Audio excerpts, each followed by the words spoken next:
EQUITYMATES.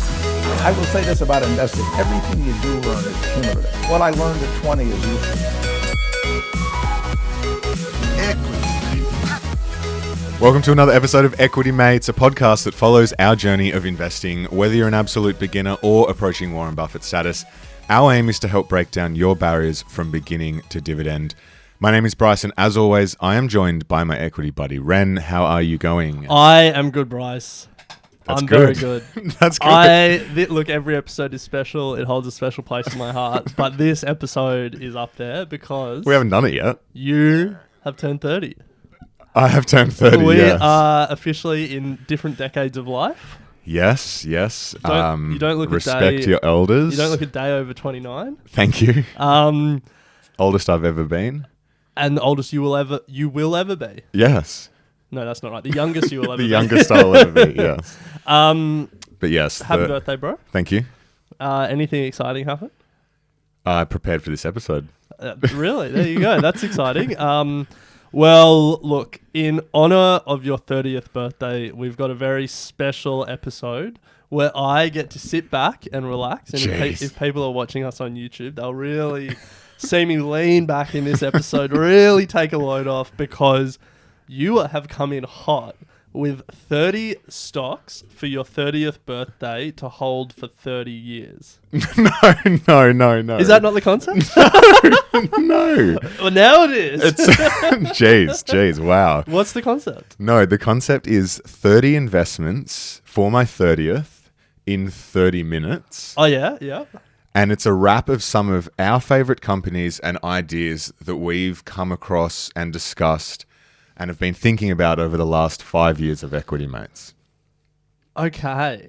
I like it. Yeah, it's a bit of a trip down memory lane in some instances, and I'm going to try and do my best to bring to light 30 investment opportunities in 30 minutes. Now, For my 30th. 2 things before we start. Obviously, this is not financial advice. Yes. This is Bryce taking us on a trip down memory lane as he gets older and starts reminiscing more, thinking about the good old days.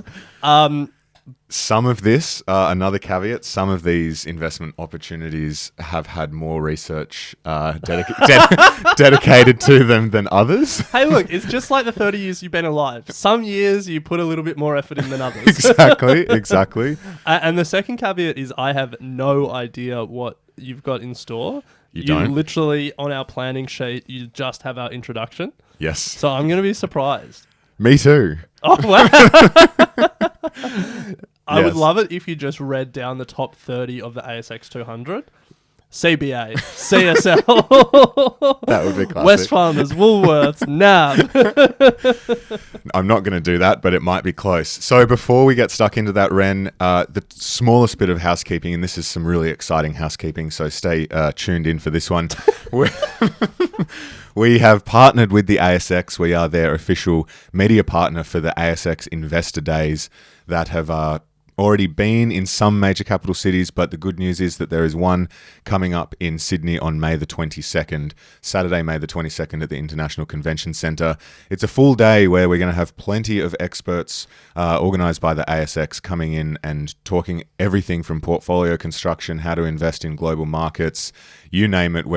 They're going to be discussing it, and we're going to be there filming the day, running around, interviewing experts during lunch. We're going to have a bit of a stall there with some merch and bits and pieces, and then we'll be bringing the day to life through the podcast in June.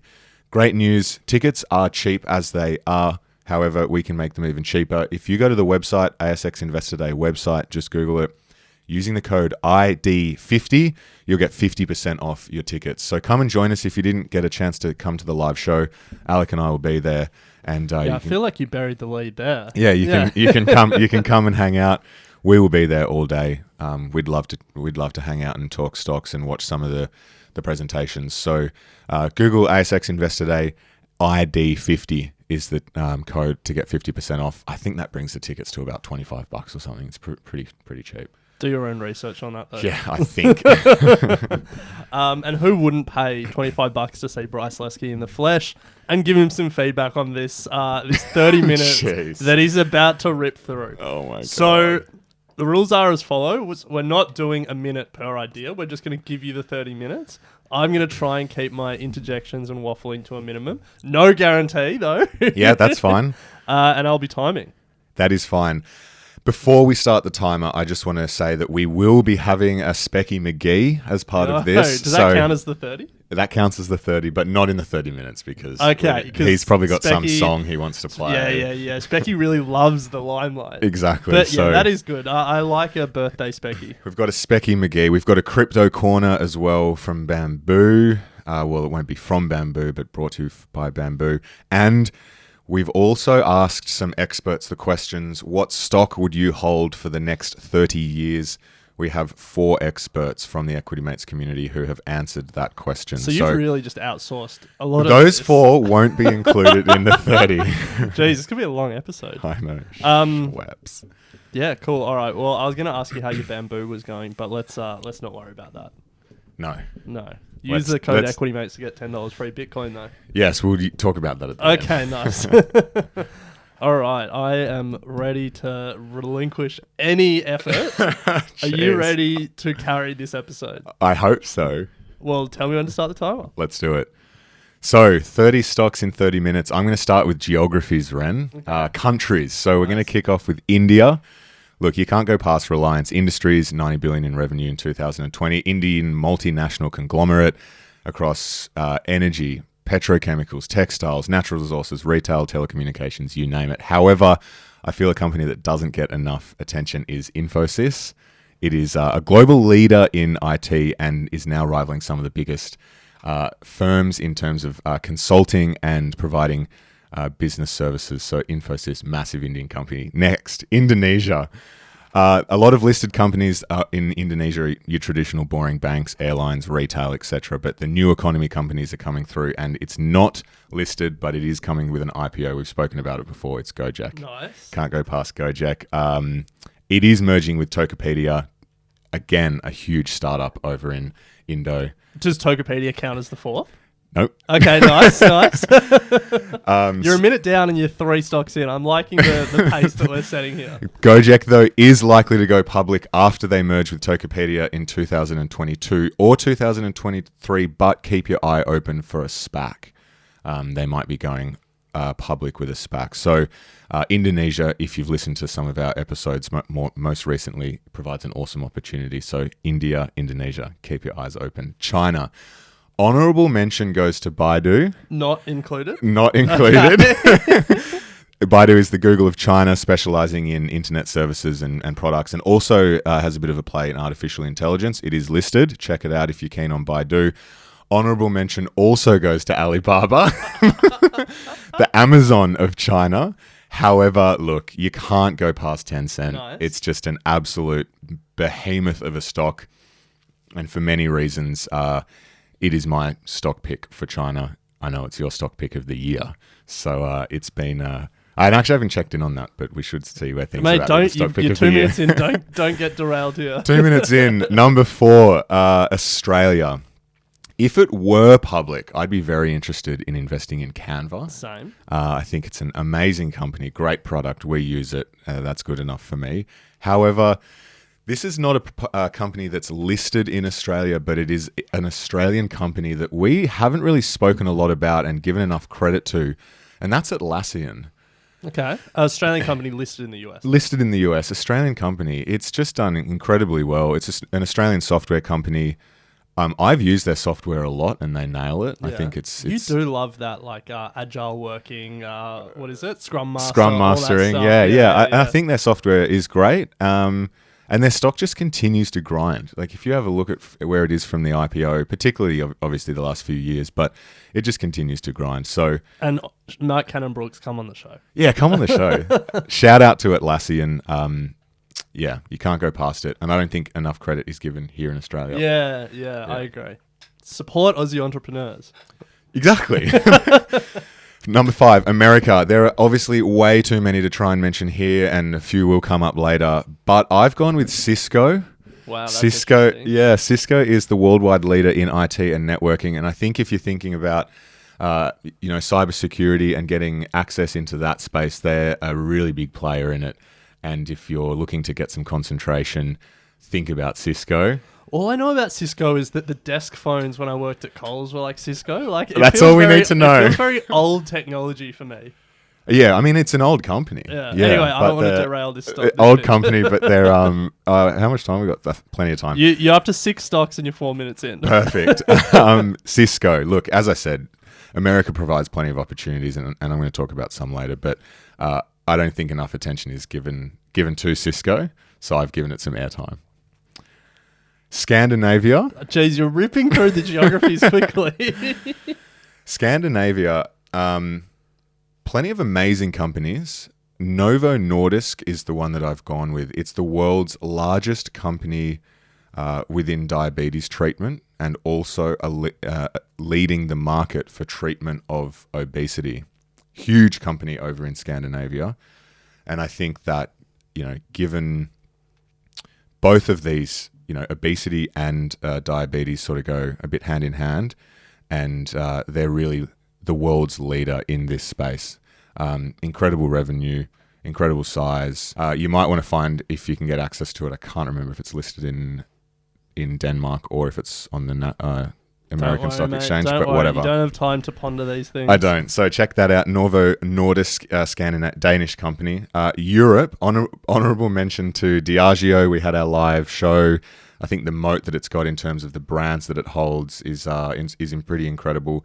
However, I asked myself if there's one company that I would like to own going forward in Europe, and that is the Volkswagen Group. Okay.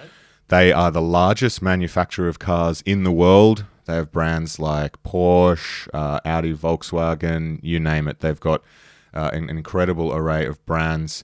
But what I like most is that they are now taking on Tesla at their own game, going electric, and they really have the scale to do it. We've spoken about this a number of times, and they're now sort of disrupting themselves. They said, let's take on Tesla and beat them at their own game. Go Volkswagen. South America. So I've gone 2 here. The first is a company called Companhia Brasileira de Distribuição. Okay, nice. Otherwise known as GPA. It's one of the largest retail companies in Latin America by revenue, and also one of the largest online retailers in Brazil. I love my retail. I was going to say, I'm sensing 2 retailers coming out of Latin America, and it is true to form for the retailers. Yes. They're engaged in a number of businesses, retailing food, general merch, electronic goods, home appliances, you name it. Pretty big behemoth over in Brazil and Latin America. Second, Mercado Libre, Argentine company. They operate online marketplaces and are a massive player in e-commerce as well. So check both of those out if you'd like some South American exposure. Southeast Asia, Ren. Okay. The around the world trip has taken a roundabout way. We've gone Australia, and then we're coming back to Southeast Asia. But hey, you're the troop leader here. Southeast Asia, again, not public, but it will be hopefully soon via a SPAC, and that is Grab. We've spoken about it on AusBiz. Singapore-based, involved in transport, food delivery, mobile payments. Again, great big startup that is, in terms of its size, SPAC, it's going public via SPAC. Biggest ever, 52 billion target. Huge. Not bad. So that sort of closes out infrastructure. You missed a key geography there. Where? Africa. I did. Yeah. Yeah. Do you have one for Africa? Is it Juma, the super app of Africa? We'll take it. Okay. Give it an honorable mention to not disrupt you. So now I want to go into some, sectors. So we're going to move into infrastructure, and I really like Transurban here in Australia. They're a road operator, and they manage and develop urban road urban toll roads and networks within Australia, Canada, and the US. If you can think about a motorway here in Sydney, Melbourne, or Brisbane, it's highly likely that it is operated by Transurban. Yep. What I like about it is that most people are driving more post-COVID now. Public transport is really suffering. A lot of people are buying secondhand cars and making that choice. And also Australia is opening up, and we're seeing more cars on the road. So for those reasons, I'm taking my infrastructure play as Transurban. Financials, I can't go past Magellan Financial Group. It's not what they're doing with their funds that really has me excited, although that, pretty incredible with Hamish and Chris Weldon at the helm, but it's what they're doing with their cash flow and their balance sheet and actually investing in the business that I really like. They're taking a bit of a venture capital investment bank approach and taking positions in Guzman y Gomez, for example. Like a holding company approach, like the Berkshire, the analogy is thrown out a lot, but like there's a world in which that's what they turn their balance sheet into. Yeah. It's definitely a story to watch to see how they take this incredible cash flow and invest within their own business. Media, Ren, cannot go past... EQUITYMATES. EQUITYMATES, of course. Cannot go past Spotify. I've got 2 media companies. Spotify, it has taken a pretty big hit. I think it's down 30 or 35% from when I bought it. I don't know where it's down from the top, but it's taken a bit of a hit, as a lot of stocks have. It's the king or the queen of audio. I think we're just at the beginning of where audio can go. So does Spotify, and they're placed right in the middle of it. So I've got to back Spotify for the long term. Again, a stock that you've spoken about, Ren, the New York Times. It is the comeback story of the last decade. They were down and out facing decline in print media. And they've realized that their value was in their stories and their reporting and not the medium itself. And so they've transitioned to a digital media business. All right, Bryce, we are officially 10 minutes and 21 seconds in, 15 stocks down. I don't know how many honorable mentions. Well, I'm up to 13. Plus some honorable mentions. Do we do a count back? How many can I remember? All right, keep going. No, give us 2. If I'm right, you've given us 2 bonus ones at the end. That's great. If you're right, you're probably right, given you've got the notes. And the best are yet to come. Wow. All right, well, EQUITYMATES, I'm not going to talk any longer. Bryce Leske, the clock is starting now. Tech is the next sector. Where do you turn to for tech? I've tried to choose one that we have spoken about, and that is the Trade Desk, Ren. It is a titan in the industry. It is a leader in the digital programmatic advertising. So it's all about understanding who you're advertising to. They help with the pricing of it all, and then they get the ads in. And we know the importance of programmatic advertising. A stock that's done phenomenally well. You're right. This is a little bit nostalgic. Yes. I'm remembering the first time we spoke to Tobias Bucks and he told us about this Exactly, company. Trade Desk. So the next sector, one of my favorites, is retail. I am still backing in... And here's the next 20 stocks. I'm still backing in 3 companies that we've spoken about, and these are honorable mentions. Baby Bunting, yes, tick. City Chic, yes, tick. And also JB Hi-Fi, tick, the stock that keeps on giving. They're all honourable mentions. They're honourable mentions because What about Woolies? Does that get an honorable mention? I thought about Woolies and I do like it, but it gets an honourable mention. There we go. But I'm looking overseas, and I like Home Depot. We've spoken about it. Businesses supported by some strong tailwinds. It is actually taking a bit of a price hit at the moment. Maybe an opportunity for me to get in. But look, love it. Excellent management, I think, given their incredible return on invested capital. They do face a few challenges in terms of their revenue mix, but I think the tailwinds for Home Depot are great.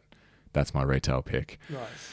So this is, I'm going to quickly go through 5 stocks that are the biggest in the world and the leaders that you may never have heard of. And this is one, I guess, section. So this is counted as one stock. Jeez, you've really overdone it here. This is very quick. At core, they're the biggest producer and leader of electrical and plastic conduit. I don't know if you remember talking about that, Ren. Generac, they're the leading producer of generators and local electricity production. Hexcel, they are one of the only manufacturers of aerospace-grade carbon fiber in the world, operating in a duopoly against a Japanese company. Again, the largest. Copart, the largest provider in the US of junkyard services. Yeah. Do you remember that one? I do remember that, and it feels like you've trolled Ausbiz. Nick Cregan. Nick Cregan's, Yeah. Ausbiz episode. Shout out to Nick Cregan. And Temenos, they're listed in Switzerland, and they dominate the European market for banking software. So I'm sure a lot of those companies people have never heard of, but they're all the biggest in their specialized field. Nice. I love a big company in a niche. Yeah. So check those out and go and have a look at our Ausbiz channel if you want more information on them. Additionally, Steelcase is the world's largest manufacturer of office furniture. Would you believe? Check it out. I would believe it. Great. I believe everything you're telling me. Number 16, the community favorite company. I can't go past buy now, pay later, but it is not Afterpay, it is Zip. Nice. We interviewed Larry. Seems like there's a lot of growth opportunity, and depending on how you look at it, it could be undervalued compared to its peers, or it could be valued and a lot of... and its peers are incredibly overvalued. You decide. The company that I would have for the next 30 years... Macquarie Bank. Nice. Yeah. The Millionaire Factory. The Millionaire Factory, they just announced a $3 billion profit. This company knows how to make money. They just keep making money. They hire the smartest people. They pay a great dividend, and they just keep churning out great investing returns. Who knew if you trawled Australia for the smartest people and the most ambitious people and told them to just make as much money as possible, that you would make a lot of money? Who would have thought you would? And look, I think over the next 30 years, they will be able to adapt. They've proven that they can do it through market fluctuations.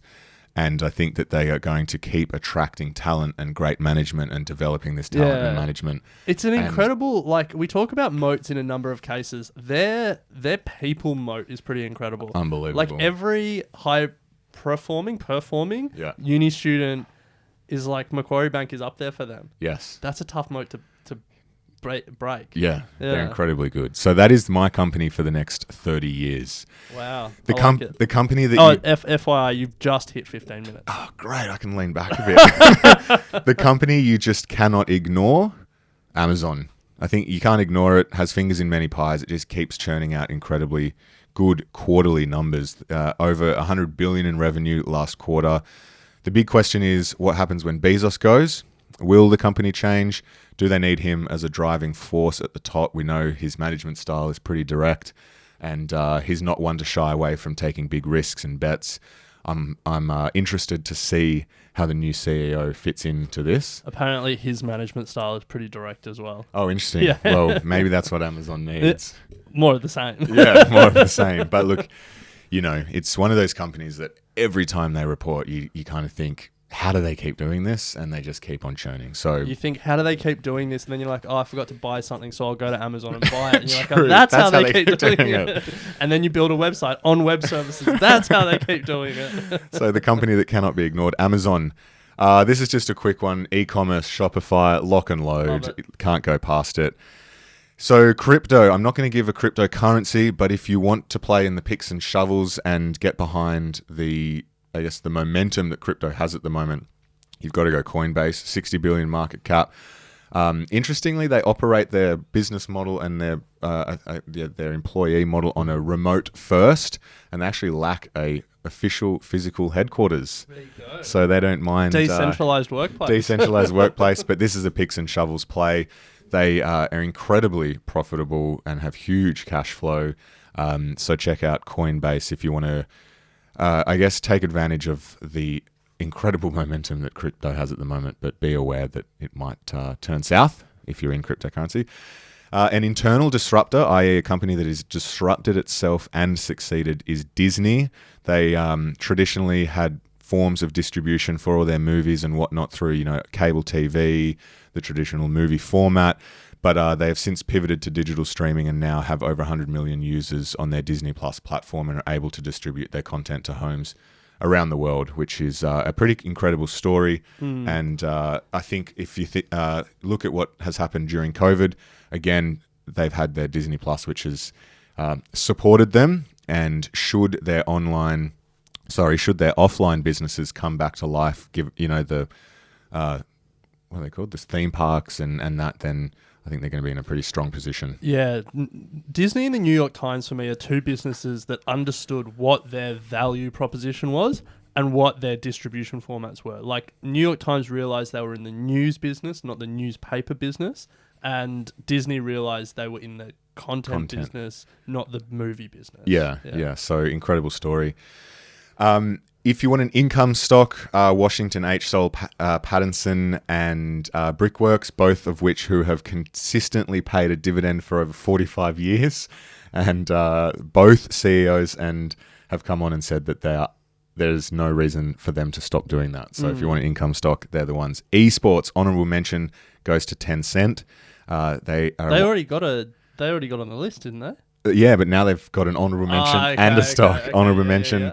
But I like Activision Blizzard, owners of some of the biggest games in the world, Call of Duty, etc. And there's no doubt that the esports industry is providing plenty of growth opportunity. We did a segment on AusBiz on the esports, and fascinating. And I think we're going to try and do a live show around it at some point. So keep your ears peeled for that. Healthcare, just a quick one, CRISPR. It wouldn't be a Bryce Leske episode without a Leskeism. Isn't it What did I eyes say? peeled? Not Did I say ears peeled? Yeah.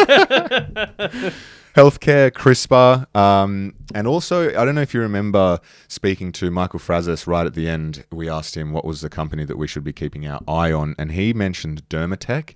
They're doing DNA testing for melanoma, but just by putting a little piece of tape on your arm and ripping it off, and you can test if that's cancerous or not, rather than having to get it cut out of your skin. So pretty innovative, one to watch over the next few years, according to Michael Frazis.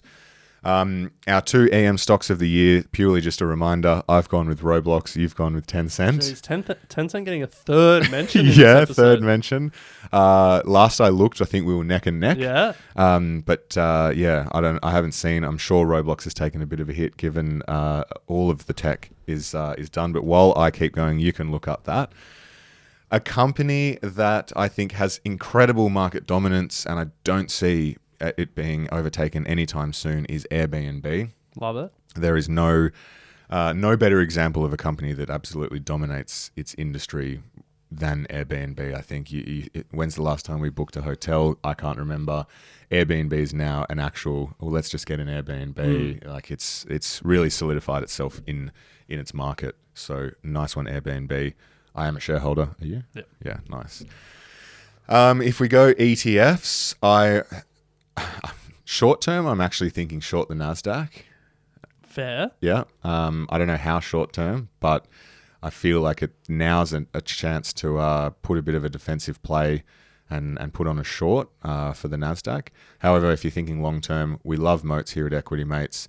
The VanEck Wide Moat ETF is following the Morningstar Moat, I guess, analysis index, and provides access to a bunch of companies that Morningstar deem to have wide moats, and we all know that moats are strong competitive advantages within their field. So an interesting ETF. Another one that we've recently come across is the ETF Securities FANG Plus. The reason I like this, it's a concentrated portfolio of 10 tech stocks that are equally weighted. And we know the value of equal weighting is that it gives every stock an equal opportunity to shine. We will have Specky McGee coming on, but I want to close out, Ren, with a crypto corner. Wait, how many are you up to? Have you done 30? This is the 29th, and then I've got the 4 expert stocks. Nice. So crypto corner, this is just a little bit of news, and this is brought to you by Bamboo. They are a micro-investing app that allows you to invest in digital assets, such as Ethereum and... I'm very confused about the structure of this, but okay, yeah, whatever. Digital assets. We both use Bamboo, and we have a promo code, $10 of free Bitcoin. Put in EQUITYMATES after you sign up. Go to the settings, enter a promo code. We've told Bamboo that it's confusing. Most people put a promo code when you sign up. So we've heard the feedback. Don't give it to us again. We passed it on. But that $10 of free Bitcoin is available. It's like Raise for crypto. Yeah, we both use it. It's a good app. Anyway, there is a race for Bitcoin ETF here in Australia between VanEck and BetaShares. That's really the update. Keep your eyes peeled. It's going to be interesting to see. Is this part of the 30? No. It's going to be interesting to see who comes out on top. I don't think I'd be doing an ETF for Bitcoin though. I wouldn't be investing in it, I don't think. No. Yeah. It's quite easy to just invest in Bitcoin. Yeah. But the thing is, they're not making it for you and I who are used to online brokerages and making our own money. Investing our own money. They're doing it for like institutions and funds that have mandates that they can only invest in the share market. Yes. And so now, like that's why like Tesla and AMD, and whatever Michael Saylor's company is, like that, they were getting premiums because funds that wanted Bitcoin exposure, the only way they could do it because of their mandates was to buy companies that held Bitcoin. Square as well held Bitcoin. So Bitcoin ETFs aren't really for us per se because we're happy to just buy Bitcoin. But, you know, it makes sense. Like, if you're going to have some of the stupid ETFs in the US, there's an ETF for everything over there. Yeah. Bitcoin makes sense. But, yeah, I don't know. It feels, I reckon the ASIC will approve it just as we enter the next crypto winter. Yeah. So, Ren, to close out 4 stocks, this will definitely take it over 30, and I have about 6 minutes left. And these stocks are from our experts. I asked, what would you hold for the next 30 years? Mine is Macquarie. I'm going to ask you at the end of this, Ren, so take some time to think about it. No pressure. So, Mary Manning from Elliston Capital, I asked, what is the stock that you will hold for the next 30 years? She said, this is an easy one for me. I would say NIO, the Tesla of China. In a nutshell, the thesis is that China recently committed to China Net Zero, a plan for China to be carbon neutral by 2060 and have peak emissions by 2030. To get there, they're going to have to radically shift the energy mix, and electric vehicles will have to play a big role in that. NIO is the largest electric vehicle company in China with a market cap of 60 billion, top line growth consistently of greater than 50%, and will be profitable by 2023. Total addressable market for EVs or electric vehicles in China is huge, so it can sustain this level of growth for many years. The stock has fallen over 50% since Feb 21, so this is a decent entry point. Okay, NIO, interesting. NIO for Mary Manning.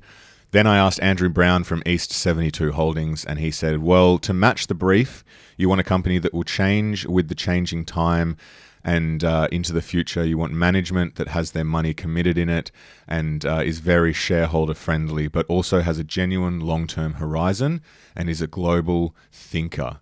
So he says, everyone else will say Alphabet for obvious reasons, and I wouldn't deny that. He's just taken mine, but okay. But just to be different, I will go with Exor, knowing that the CEO, John Elkann, is only 45 years old, so will be about to retire at the end of the 30 years. It will look nothing like it does in 30 years' time, and we all know about Exor, given Andrew's appearance on AusBiz, so check out our... When you say we all know about Exor, I'm sure there's plenty of people that don't, including me. I had to just Google it, but... Just Google it. Yeah, just Google it. It's traded in Italy, EXOR. It's one of the billionaire ones, I'm pretty sure. Yeah. Stock ticker EXO, company name EXOR. Emma Fisher from Airlie Funds Management, I asked her, and she said hers would be PWR Holdings. They're a manufacturer based on the Gold Coast in Queensland, and they do cooling systems for every Formula One racing team. If you've seen the Netflix show Drive to Survive, you'd know you have to be pretty bloody good at what you do to supply Formula One. So they are the best in the world at high-end cooling systems for cars. Why she would pick it for the next 30 years is that they are big winners from the shift to electric vehicles. When you use your laptop a lot, it gets super hot. It's the same with electric vehicles. They require more cooling systems per car, and PWR are working on high-end cooling systems for EVs. And as the market shifts that way, they're going to be the big winners. Everyone wants to play the electric vehicle thematic through Tesla, but she thinks that you want to invest in those selling shovels in a gold rush, as they say. Nice. I love how we've used the picks and shovels analogy twice here today. And Ren, to close out, I asked Chris Weldon from Magellan, what would he pick? And in one word, he said Microsoft. Wow. That's all he said when he responded. Well, he said, and then if you want more, give me a buzz, but I ran out of time and didn't give him a buzz. I like that. But he said... Shout out to Chris, that's a power move. Yeah, in one word, Microsoft for his stock for the next 30 years. So that brings me in at 28 minutes, Ren. Including with some interruptions from you. I know there was a lot to absorb there, so...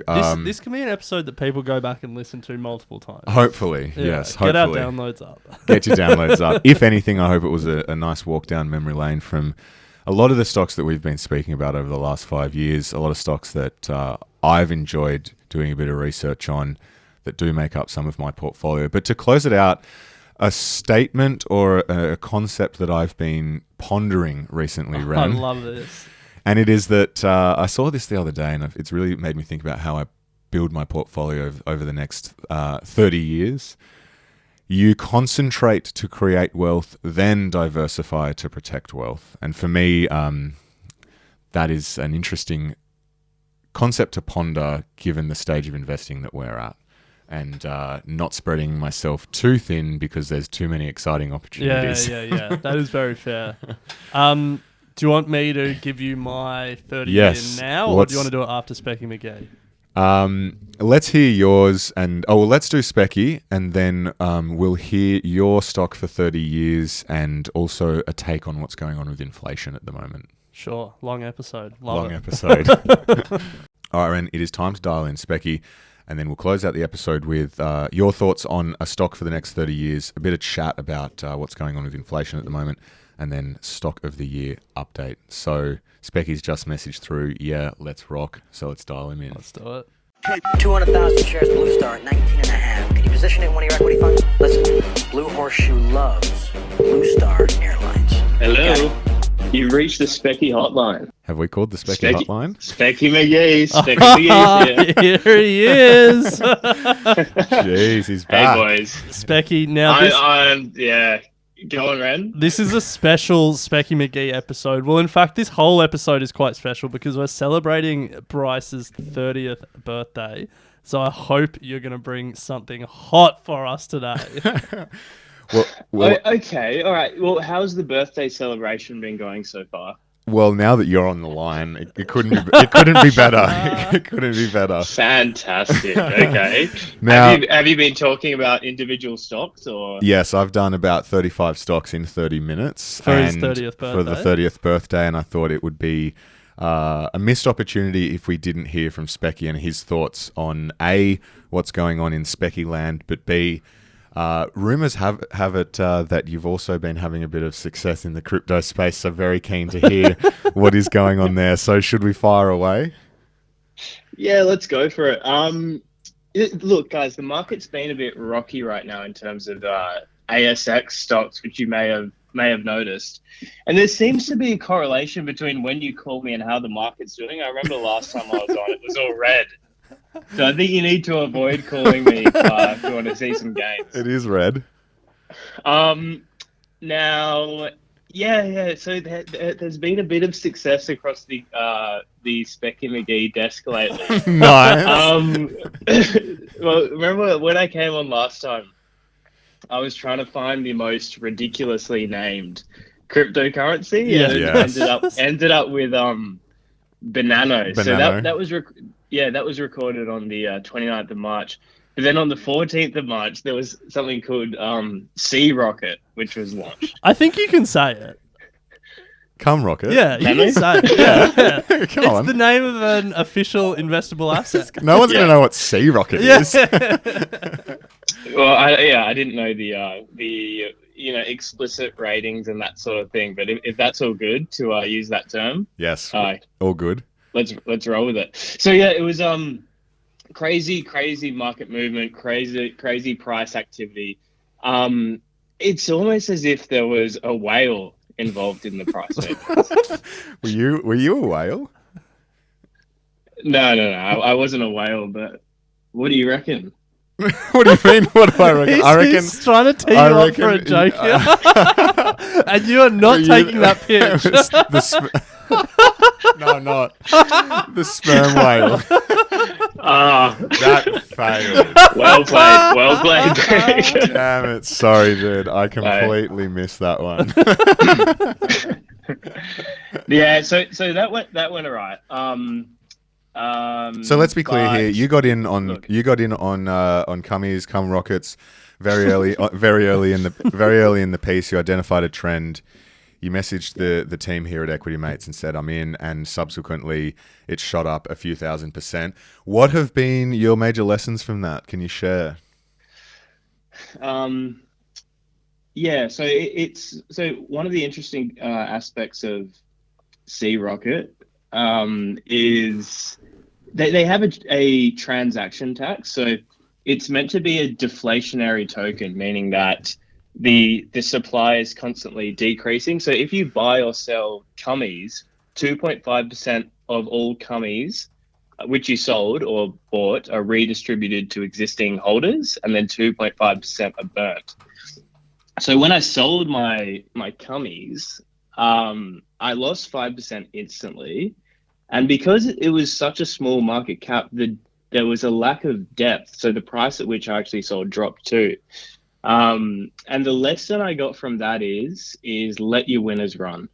Nice. Did you? I'm feeling there's way too much due diligence going on from the Specky McGee hotline today. What's happening?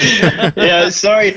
I was thinking about that. I think I've got a really easy job here because the idea is the less DD I do, the better. Well, let's move. Let's move to. Hold on. Let's finish by talking about the crypto winners, because you did well on Cum Rocket. Can't believe that you did well on that, to be honest. But you've also been messaging us relentlessly about Banano, because you came here and you pitched it on the Specky hotline, and you've obviously done well on that as well. Well, do you know what the funny thing about Banano is? I was reading some. Sorry, are you guys with me? Yeah, bro. Yeah, I was reading some analysis from Harry Belafonte about Banano, and this is what he had to say. Here we go. Banano. Oh my god. Bag. Damn, son, where'd you find this? What the actual? What are you on? Anyway, there it is from. Was that even worth doing? No. There's our hot take from Specky. I was hoping we would get a Specky out of that. So was I, but I think he was just more interested in playing his remix for Banano. But we're gonna have to do sit down and have a chat with Specky. We are, but look, good to hear from Specky again, and I'm sure next time he's going to come in with no DD, with an actual Specky. So Ren, let's close out with your stock for the next 30 years. Have you had to think about it? Yeah. So despite Andrew Brown's comment about this being the obvious choice, this, as soon as you said it and I started thinking about a lot of these companies, 30 years is a long time. It's rare that you find a company that can continue to grow and continue to innovate for 30 years. And I think if you were like, all right, well, probabilistically, what's the company most likely to be able to do that? I would be picking the company that is leading the world in artificial intelligence, has the most engineers per square foot, have the most PhDs per square foot, have incredibly strong cash cow businesses that have growth but can fund other ventures. And there's really only one name that fits that bill, and that's Alphabet. Yes. And I think if you look at Alphabet and you look at the risk in the short term, the biggest thing is that they'll get broken up. And then the way that I think about the risk of a company being broken up, like Alphabet, obviously this isn't a standard thing for companies to get broken up, but I think about Standard Oil. Standard Oil was this monopoly that just owned the oil business in the early 1900s. The US government broke it up, and out of that came 7 of the major oil producers, many of which that we know today. And I think for me, if you look at Alphabet and you think about if it got broken up into its constituent parts, there may, like, a lot of these businesses will continue running. Some of them may even get more valuable. Like, YouTube split out of Alphabet, being able to create its own strategy, run its own course, really compete in the market that it's in, potentially is able to do things that it can't do as part of a conglomerate. And for me, then all the other bets that it's making, like I think people are really sleeping on how far ahead Alphabet is in self-driving cars. The fact that there is an Uber-like service in Phoenix, Arizona, where you can pull out your phone and order a self-driving car to take you from A to B with no test driver in the car, I don't understand how that's not getting more coverage. And obviously there are things about that it's like, you know, it's not scalable in the way that it's been done there. Like but all that aside, it is amazing what it's doing. So for me, it's Alphabet. Nice. All right, let's close out stock of the year. You're winning. Oh, really? Roblox is up about 8% from its IPO. Well, the price that it listed at, the price that it hit the market at, and Tencent's up about 5% for the year. Wow, so we are neck and neck. Yeah, Tencent has come off a lot since its 2021 highs. A lot of the year still to run, though. Yes, a lot of the year still to run. Ren, to close out, big episode here, a lot to cover. Overnight, the US, we're recording this on the 13th of March. Overnight, the US came out with some inflation figures, and there's no doubt that it's peaked faster than expected, and that's having an impact on the stock market. Yeah, so I don't want to spend long on this. Maybe we can do another episode on it, but I think we have to nod to it, given it will be the front of mind for a lot of people. So obviously tech stocks have been sold off a little bit recently on inflation fears, a lot of those high growth stocks. So that's definitely something to keep an eye on and be aware of if you're making new investment decisions, just this inflation story. The short-term effect of this will likely be interest rates. If inflation keeps running beyond what the US Federal Reserve wants to see it run at, you would expect interest rates to go up, and that you would expect to be a little bit of a curve on growth stocks as well. So that's something to keep in mind. But I think the final thing is just, but longer term, if we keep seeing inflation, or even if we see stagflation where there's inflation without economic growth, just think about the US dollar and think about what that means. And, you know, if the US dollar gets materially weaker against other currencies, think about what businesses will benefit, think about what businesses will suffer. The fact that we're investing outside the US, you know, if you're listening in anywhere really, if you're listening in the UK, New Zealand, Australia, India, Europe, we've all enjoyed the US run, and the US dollar has been the reserve currency of the world for our lifetime. I'm not saying that it's going to stop, but I'm saying just be aware of the risks if this inflation story doesn't go away or can't be curbed, and what that means. You know, you might be looking at US exporters that get paid in foreign currency, or you might be looking at, you might be underweighting companies that are US companies that make revenue domestically, or foreign companies that make their revenue in US dollars, or just things like that. Just start thinking about what it means for currency, what it means for interest rates, because this is going to be the story. Yeah, big time. And it's starting, and we've been talking about it a little bit, but it's the story. Yeah. Keep an eye on it. I've been thinking pretty hard about it, and it's an interesting one in terms of thinking about rebalancing, but then you got to think long term as well. You got to think long term, and that's an important call out. That everything we're talking about here isn't likely to be, you know, the drag on a 30-year portfolio, 40-year portfolio, but it's just like there may be some short-term pain. Nice one. Well, plenty of stuff that we've covered in that episode. We will have to leave it there, Ren. Good to be 30, feeling great. Yeah. Hopefully there was a bunch of stocks in there that people can go away and have a bit of a closer look at. But always good to chat stocks, and we'll pick it up next week. Sounds good. I will say this about investing. Everything you do learn is cumulative. What I learned at 20 is useful.